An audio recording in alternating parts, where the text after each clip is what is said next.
لیکن جو لوگ اس کو سیاست میں ملوث کرنے کی کوشش کر رہے ہیں تو میرا خیال ہے کہ یہ بات غلط ہے۔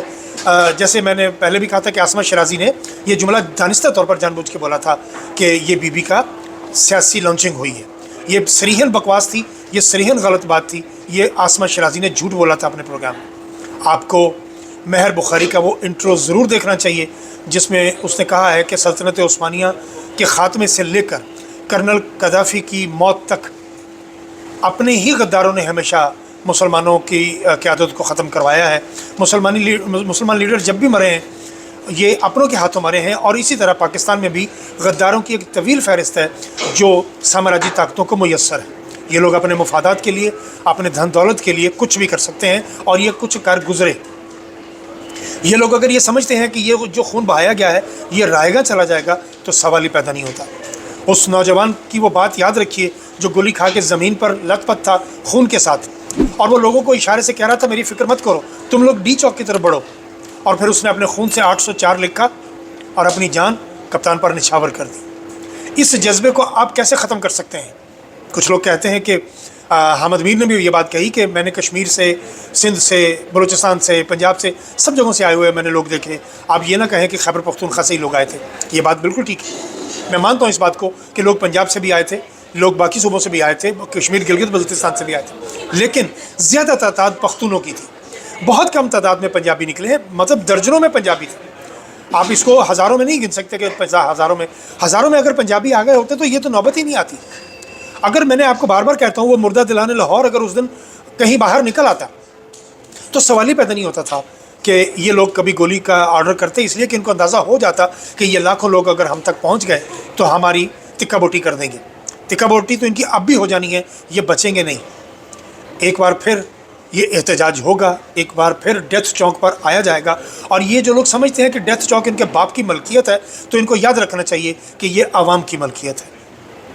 اگلی خبر کی طرف آتے ہیں۔ فیصل کریم کنڈی کے برابر بیٹھ کے ایمل ولی خان نے جو مغلظات بکی ہیں وہ آپ کے سامنے ہیں۔ ایمل ولی خان وہ ہے جس نے اپنے آبا و اجداد کی لیگیسی کو اپنی چپل کے نیچے رون دیا، اپنے جوتے کے نیچے رون دیا۔ یہ 26ویں ترمیم سے پہلے چونکہ یہ اس وقت بلیک میل کر رہا تھا اور اس نے بڑی قیمت لینی تھی، اس کی وجہ سے اس وقت یہ بڑی غیرت والی باتیں کر رہا تھا، لیکن اس نے ثابت کیا کہ بعد میں کہ اس نے جو بے غیرتی پر فیصلہ کیا اور اس نے کہا کہ ووٹ تو ہمیں دینا پڑے گا، یہ بہت بڑی بے غیرتی کی تھی ایمل ولی خان نے۔ ایمل ولی خان نے ابھی بھی بیٹھ کے فیصل کریم کنڈی کے برابر میں کہا ہے کہ تحریک انصاف، میں تو بہت پہلے سے کہتا آ رہا ہوں کہ یہ گند ہے، اس کو ختم ہونا چاہیے، اس پارٹی پر بین لگنا چاہیے۔ یہ بات اس لیے کہہ رہا ہے یہ ایمل ولی خان کہ اس کو پتہ ہے کہ اگلی آنے والی 3-4 نسلوں تک عوامی نیشنل پارٹی کبھی حکومت نہیں بنا سکے گی پختونخوا میں۔ پورے کا پورا خیبر پختونخوا اب صرف عمران سے محبت کرنے والا ہے، عمران کو سے عشق کرنے والا ہے۔ عمران اب نام ہی عشق کا ہے۔ عمران خان پر جان نچھاور کرنے والے پختون اب اس ایمل ولی خان کی ڈرامے بازی میں کبھی نہیں آئیں گے۔ سب سے زیادہ منافقانہ کردار اس وقت پیپلز پارٹی کا ہے، اور اس سے بڑا منافقانہ کردار فضل الرحمان کا ہے۔ فضل الرحمان نے گوگلوں سے مٹی جھاڑ دی، یہ کیا کر کے کہ میں مذمت کرتا ہوں، گولی چلانے کی کیا ضرورت تھی؟ فضل الرحمان تمہیں اس وقت ببانگ دول یہ بیان دینا چاہیے تھا کہ اس کو بند کیا جائے ورنہ میں اپنے لوگ لے کے باہر سڑکوں پر آنے والا ہوں، اگر تمہیں اس بات، لیکن تم فضل الرحمان اندر سے بغلیں بجا رہا تھا، فضل الرحمان اندر سے خوش ہو رہا تھا کہ شکر ہے کہ پی ٹی آئی سے جان چھوٹ رہی ہے، لیکن جمع خاطر رکھیے پی ٹی آئی سے جان نہیں چھوٹتی۔